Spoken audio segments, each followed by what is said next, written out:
wa yuzakkihim innaka antal azizul hakim. Ya Allah, mohon ya Allah, nanti utus Rasul yang terakhir itu, Rasul yang paling terakhir. Karena Rasul ini yang paling mulia. Ya, nanti setiap Nabi dan Rasul, nanti ketika masuk ke ayatnya kita akan bacakan. Itu semua Nabi dan Rasul bisa bertugas setelah mengambil komitmen perjanjian dengan Allah akan membantu risalah Nabi Muhammad SAW. Jadi risalah Nabi Muhammad itu sudah diviralkan di zaman setiap Rasul sebelum kedatangan Nabinya. Ya. Wa idh akhadallahu mitsaqan nabiyyina lama ataitukum min kitabin wa hikmatin thumma ja'akum rasulun musaddiqun lima ma'akum la tu'minunna bihi wa la tansurunna. Qala aqrartum wa akhadtum 'ala dzalikum isri qalu aqrarna qala fashhadu wa ana ma'akum masyahidin wa ana ma'akum minasyahidin. Jadi enggak mungkin ada rasul bertugas kecuali dalam tugas itu ada komitmen untuk membantu menerangkan dan menguatkan risalah Nabi Muhammad SAW yang akan bertugas kemudian. Nabi Ibrahim, Nabi Ismail itu keduanya bermohon, ya Allah, karena ini rasul yang paling mulia, maka mohon ya Allah lahirnya dekat tempat yang paling mulia. Mana tempat yang paling mulia di bumi? Ka'bah. Di Makkah Al-Mukarramah. Karena itu satu-satunya Nabi yang lahir dekat Ka'bah itu cuma Nabi Muhammad SAW. Nabi Ismail dimakamkannya dekat situ, yang dekat sumur Zam-Zam itu. Ya. Tapi yang lahir di situ hanya Nabi Muhammad SAW. Yang sekarang jadi tempat maktabah qadimah itu. Ya, perpustakaan itu. Ya, cuma sengaja disamarkan supaya menunjukkan kepada masyarakat itu ya tentang situs-situs yang benar tapi tidak digunakan sebagai bagian dari penyembahan. Kadang nyampe sana ada yang salah kiblat. Gitu. Salatnya ngadep ke situ, makanya dituliskan di situ pakai gambar-gambar dicoret begini. Nanti yang umrah saya terangkan beberapa bagiannya di mana lokasinya. Ya, nanti ada di situ dekat rumah Abu Jahal, ada di situ. Ya, rumah Sayyidah Khadijah. Nah, di tempat Nabi lahir itu ada keterangan di tembok sama gambar. Yang sujud dicoret, kan? Yang bawa macam-macam dicoret. Itu dituliskan pakai bahasa Arab, bahasa Inggris, bahasa Urdu, dan bahasa Indonesia. Artinya ada orang Indonesia yang ke situ juga salah kiblat. Dan jarak Nabi Muhammad SAW ke Nabi Ismail, Nabi Ibrahim itu bisa 29 sampai 30 generasi. Setiap generasinya bisa bertahun-tahun. Muhammad SAW bin Abdullah, bin Abdul Muttalib, bin Hashim, bin Abdul Manaf, bin Qusay, bin Murrah, bin Kilab, bin Ka'ab, bin Ghalib, bin Fihir, bin Malik, bin Nadar, bin Kinana, bin Khuzaimah, bin Mudrikah, bin Ilyas, bin Nizar, bin Mudar, bin Ma'ad, bin Adnan, bin Addi, bin Adri, bin Muqawwam, bin Nahur, bin Tarikh, bin Ya'rub, bin Yasjub, bin Nabit, bin Ismail alaihissalam, bin Ibrahim alaihissalam. 29 sampai 30 generasi. Coba ulangi. Itu sudah minta. Ya Allah, konstruksi risalah yang dibawa Nabi Muhammad itu kuatkan dengan ayat. Supaya jelas. Kita tidak bingung kalau mau ibadah. Makanya orang Islam itu ibadahnya jelas. Jadi kalau ditanya sholatnya bagaimana? Ini perintah Allahnya. Ini contoh Nabi hadisnya. Terus itu bisa ditelusuri. Kebenarannya di Quran ada, di hadis tertuang. Bisa dilacak lagi kebenarannya. Setelah itu bukan hanya cara dan ayatnya, hikmahnya pun ada. Karena itu yang pertama, membaca perintah pun pakai hikmah. Jadi ketika ada kalimat misalnya, maaf, wa aqimus shalah, tunaikan salat, lalu datang perintah itu diisyaratkan lewat suara azan. Allahu akbar, Allahu akbar. Begitu tiba suara azan itu biasanya kalau iman sudah dikonfirmasi di hati, getaran muncul di jiwa. Iman itu kalau dari lisan turun ke hati, nanti kalimat azan itu dikonfirmasi oleh jiwa dengan getaran. Maka kalau Anda dengar azan, tiba-tiba ada getaran di jiwa untuk merespon itu tandanya keimanannya bagus. Itu ada di Quran surah ke-8 Al-Anfal ayat kedua. Kita masih di Al-Baqarah ayat 21. Innamal mu'minuna alladzina idza dzukirallahu wajilat. Jadi insan beriman yang sejati itu, kalau imannya masuk ke dalam jiwanya, nanti ketika disebutkan nama Allah, ada getaran dalam jiwanya. Merespon panggilan iman itu. Allahu akbar, Allahu akbar. Sudah azan. Diminta siap-siap. Diminta siap-siap. Lalu apa yang terjadi? Kalaupun dia bertanya, pikirannya bertanya, ya Allah kenapa ya saya mesti sholat? Itu langsung dijawab. Hayya 'alas shalah. Kenapa ya Allah? Hayya 'alal falah. Supaya kamu dapat falah. Apa itu falah? Bahagia dan sukses. Tadi yang saya terangkan di awal. Jadi kalau kita membaca setiap ibadah itu sebagai bagian jalan kebahagiaan dan kesuksesan, semangat kita sholat. Semangat. Apalagi paham fikihnya. Apalagi mengerti hikmahnya. Apalagi kita ngerti Qur'annya. Ya Allah, nangis tuh kalau sholat itu. Allahu Akbar. Nangis. Ya ayyuhalladzina amanu ista'inu bisabri wassalah. Hei orang-orang beriman, kalau sedang ada kesalahan, sedang punya masalah, sabar, terima dulu. Jangan dikeluhkan. Karena masalah itu dihadirkan bukan untuk menjadikan dirimu bermasalah. Supaya engkau meningkat kualitas. Supaya kehidupanmu lebih baik lagi. Supaya engkau makin teruji, makin kuat. Dan tidak mungkin kata Allah, aku menguji kecuali engkau sanggup mengatasinya. La yukallifullahu nafsan illa usaha. Apakah berhenti sampai situ? Tidak. Datang kepada aku minta solusi lewat salat. Ya ayyuhalladzina amanu ista'inu bisabri wassalam. Kamu sabar, terima dulu. Saat salat datang padaku minta solusi. Jadi begitu dipanggil lewat salat itu, ditunggu kita mau minta apa. Baru kita berdiri baca Al-Fatihah. Baca iyyaka na'budu wa iyyaka nasta'in. Hadis kutsinya mengatakan hadza baini wa baina 'abdi wa li 'abdi ma sa'al. Ini perjanjian antara aku dengan hambaku. Kalau hambaku benar cara ibadahnya, apapun yang ia minta sekarang aku berikan sepanjang maslahat untuknya. Itu hadis qudsi. Ibadi, khalaqtuka lil ibadati fala tal'ab.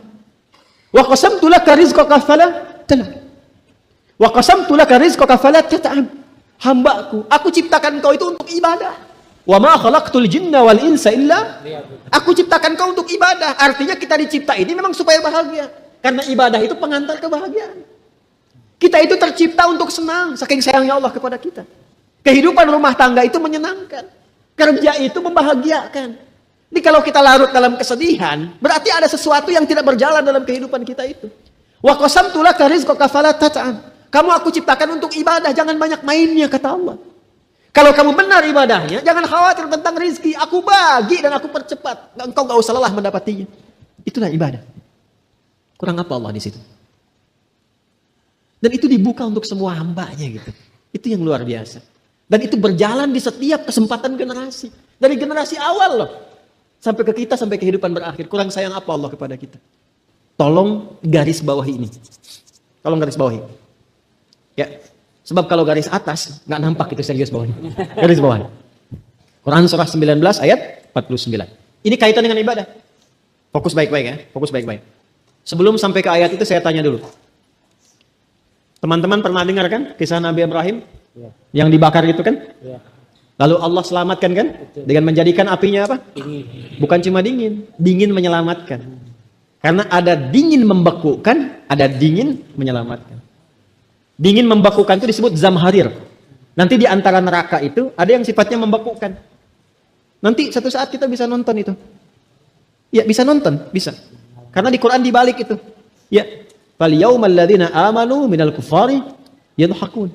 Pada saat ini nanti orang-orang beriman itu balik menertawakan orang-orang yang ingkar. Jadi ada orang-orang yang ingkar menertawakan orang beriman, mempermainkan saat di dunia. Begitu meninggal di akhirat dibalik oleh Allah. Kamu tonton aja mereka tuh katanya. Nanti ada di barisan tribun khusus ya, yang bisa melihat keadaan ahli neraka itu. Ada. Ya, ada. Jadi bisa melihat tuh. Agar jangan kepleset aja situ tuh. Ya. Nanti bisa kelihatan yang di bawah. Nanti kan ada dialog gitu. Masalakukum fi saqar? Qalu lam nakum minal. Ada yang nggak sholat, ditanya sama penduduk surga. Kamu kenapa ada di situ, John? Aduh, saya nggak sholat saat di dunia. Ada di sini. Ya, nanti ada yang begitu. Nanti ada yang suka meledek saat di dunia yang tertawain. Di akhirat balik ditertawakan. Diperintahkan tertawanya. Tertawain mereka kata Allah itu. Jadi Allah itu maha adil. Apa yang nggak bisa dijangkau di dunia diberikan saat di akhirat. Tapi jangan beriman dengan niat menertawakan orang-orang yang ingkar. Tidak. Tidak. Ya. Itu hanya kemuliaan Allah untuk memberikan rasa keadilan. Paham sampai di sini? Nah, saya ingin balikan situasinya. Diselamatkan kan oleh Allah? Iya. Ya, bardan wa salama. Kalau cuma bardan saja beku. Tapi wasalama dan memberikan keselamatan. Jadi ada dingin yang melahirkan keselamatan, kebaikan-kebaikan. Tapi setelah itu apa yang terjadi? Ketika dibakar ternyata tidak mempan, bukankah penguasanya pada saat itu membuat isu? Ya kan? Saya bicara tentang era Nabi Ibrahim ya. Ya.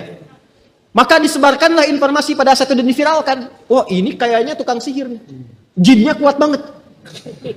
Maka dibikin hoax menyebar. Ini jinnya kuat banget katanya. Daripada jadi malapetaka di negeri ini, lebih baik kita usir saja. Maka diusirkan beliau. Ya kan? Halo? Diusir kan? Ya, diusirlah dengan istrinya Sarah. Jadi ternyata jalan ibadah itu nggak mudah. Ya, Nggak mudah. Mungkin lebih sulit daripada jalan ninjamu yang kau tempuh. Ini status itu. Tapi ternyata di balik kesulitan itu selalu ada kemudahan. Ya jangan lihat sulitnya, lihat hasilnya. Inna ma'al usri yusra. Karena memang hasilnya istimewa, dibuat berliku itu supaya kitanya itu bisa lebih kuat, bisa lebih tangguh. Jadi menghadapi ibadah yang lainnya sudah kuat perangkat tubuh kitanya. Bagaimana bisa dilatih dengan banyak sholat kalau tahajud saja kita tidak mampu? Maka tahajud itu kadang awalnya berat, tapi kalau sudah mampu melakukan kangen kita. Bangun terlambat tuh bisa menyesal, ya Allah terlambat saya. Padahal bangunnya tuh jam 4:20. Ya, masih ada 15 menit itu bisa bangun, bisa katakan terlambat tuh. Kan sekarang kurang lebih 4:37 kan? Ya. Anda bangun 4:30 itu bisa menyesal. Subuh 4:37, biasanya bangun 7:34. Ya kan? Wajib tertinggal, tapi ketika terlatih dengan ibadah yang maksimal, itu bangun 4:30 itu masih menyesal, ya Allah, kok saya terlambat, masih bilang terlambat. Padahal subuh belum tiba. Itulah indahnya ibadah itu seperti itu. Jadi jangan posisikan sesuatu yang mungkin terasa sulit di awal, itu bisa memberikan beban, tidak. Cara pandangnya akan ada kenikmatan setelah itu. Maka apa yang terjadi? Ini fitrah ibadah. Jangan dikira untuk beribadah itu begitu mudah. Ya, sama, Anda ingin sukses, jangan dikira membalikan telapak tangan langsung sukses. Mesti ada jalan kan yang ditempuh. Apa Anda berkata, saya ingin ke kajian, seling langsung ada di sini? Tidak. Anda harus melewati hujan kan? Ya kan? Dulu orang mendaki gunung lewati lembah. Gitu kan? Sekarang menempuh jalan yang berliku untuk datang ke sini. Kalau Anda tidak punya harapan mendapatkan sesuatu, kenapa Anda harus menempuh jalan ke sini? Karena itu keyakinan itu penting. Maka apa yang terjadi? Ketika keyakinan itu diarahkan hanya lillah. Ini poinnya. Maka Allah berikan pendampingan kepada kita untuk memudahkan, plus janji, jawaban bagi setiap yang Anda mohonkan, bahkan yang mustahil menurut manusia. Maka turunlah Quran surah 19 Maryam ayat 49 untuk merespon itu. Falamma i'tazalahum wa ma ya'buduna min dunillahi wa habna lahu Ishaq wa Yaqub. Itu Ishaknya belum lahir. Yakubnya belum ada. Dan belum terjadi, itu kadar Allah langsung. Jadi ternyata ketika Anda meninggalkan sesuatu yang dirasakan, menyenangkan, membahagiakan, tapi itu menyimpang dari ketentuan Allah, dan Anda ingin kembali kepada jalan Allah yang benar, mungkin awalnya nggak mudah, tapi ternyata ketika Anda milih saja ikhlas karena Allah, itu Allah sudah menyiapkan rencana yang sangat luar biasa. Mungkin nggak sekarang, tapi nanti. Karena kenikmatan terbesar itu, ketika kita melewati banyak rintangan, dan ketika mendapatkan hasilnya, nikmatnya berbeda dengan seketika Anda mendapatinya. Contoh gini nih, suasana begini, Anda pengen sekutang, bisa. Ini bukan kode ke panitia ya, bukan. Karena saya nggak biasa mengajar sambil minum, karena nggak mungkin. Ya, mengajar sambil minum nggak mungkin. Misal, nikmat mana? Begitu Anda pengen sekutang di luar, teng. Dengan yang kedua, Anda nyari dulu keluar. PTM nggak dapat ke Galaksi sampai ke Kemang, terus muter. Belok lagi sampai ke Pondok Gede, muter, nggak ada. Tiba-tiba nyampe sini, di pinggir situ ada, teng. Setelah itu Anda dapat sekutang gitu. Nikmat mana? Yang pertama langsung ada di depan, atau yang kedua kita berputar dulu mencari-cari? Yang kedua. Makanya nikmatnya minum itu saat haus. Nikmatnya makan saat lapar. Karena itu terkadang kita itu memohon kepada Allah, kadang-kadang nggak langsung terkabul seketika. Supaya Allah menanamkan kenikmatan besar saat mendapatkan hasil yang kita mohonkan itu. Dan itu saat sedang berikhtiar, masih ditambah pahala. Udah minta aja dulu terus, minta terus. Pahala dikasih lagi. Sehingga ketika mendapatinya, ya Allah minta keturunan. Sebulan belum dapat, 2 bulan belum dapat, 3 bulan belum dapat. Ketika 3 tahun, itu nikmatnya luar biasa. Takbirnya bisa lebih kencang daripada takbiran yang Idul Fitri itu. Allahu Akbar gitu kan. Kenapa? Padahal positif. Ya kan? Itu luar biasa. Jadi ibadah itu bukan hampa makna, tapi istimewa, penuh dengan limpahan rahmat. Jadi ketika kita memutuskan ibadah dan ikhlas, kuncinya ikhlas lillah, karena Allah, bukan karena yang lain. Itu saat kita memutuskan mendekat kepada Allah, Allah menyiapkan rahmat yang belum kita dapatkan saat ini. Kalau istiqamah, dapat, dan indah dapatnya. Jadi ketika melepaskan diri dari kaumnya sekalipun terusir, awas, ini kondisi Nabi Ibrahim ya. Jangan dikiaskan sendiri-sendiri ini. Karena ada babnya sendiri, ada detailnya. Jangan setelah ini Anda resign pekerjaan misalnya apa, lalu Anda katakan video Ustaz Adi Hidayat. Tidak. Ya, tanyakan dulu seperti apa realnya. Karena semua ada babnya. Fikih itu ada detailnya. Nggak boleh sembarangan. Jelas ya? Tadi saya sebutkan misalnya tentang togut. Itu ada detailnya. Jangan menyimpulkan sendiri. Ini togut, itu togut. Nggak boleh. Ada detailnya. Jelas ya? Kalau salah menilai itu kembali kepada yang menilai.